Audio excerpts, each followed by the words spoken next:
असेल तर टाकाऊ पासून टिकाऊ आणि सोनं सुद्धा निर्माण करता येते. या ट्रॉलीमध्ये दररोजचं शेण निघतंय आणि याचा सुद्धा पैसा सरांनी निर्माण केलाय. सर, याच्या शेणाच्या प्रक्रियेबद्दल आणि पैशाबद्दल माहिती सांगा. आता सर आपल्याला तर सगळ्यांना माहितीच आहे. पहिल्या काळापासून ते आता पण सगळे म्हणते शेण ही सोन आहे. बरोबर आहे.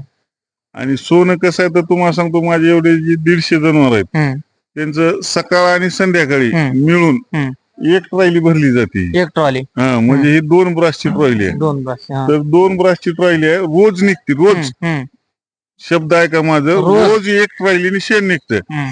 मग आता 3000 रुपये ब्रास जर म्हणलो आपण तर 2 ब्रासचे रोजचं माझं फक्त 6000चं शेण होतं. आणि एवढी मागणी सुद्धा शेतकऱ्याची आहे की आम्हाला विकत शेण द्या. मागणी आहे.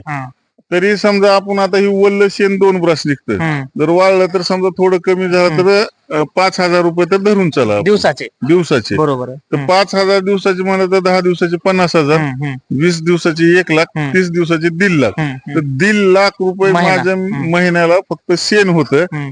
आणि जर वर्षाचं गणित घातलं तर 18 लाख रुपयाचं नुसतं शेण होतं, निव्वळ शेणाचे शेण. तर ह्याच्यावरच माझे बिहाऱ्यांची पगार म्हणा, शेतातले लोकल गडी आहेत त्यांचं सगळं मजूर खर्च निघून जातो. मजूर खर्च ह्याच्यावर निघून जातो, बाकी आपलंच सगळं.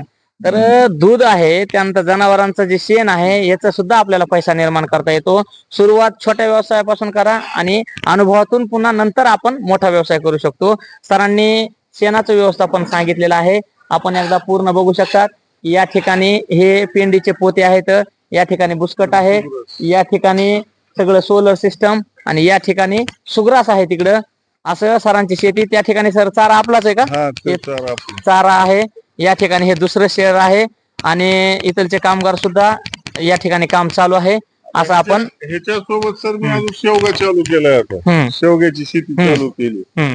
आता प्रयोग म्हणून अर्धा एकर लावला शेवगा. आणि तुम्हाला आता दुसरं दाखवायचं म्हणजे घरच्या गाई मी गीर आणि सायवाल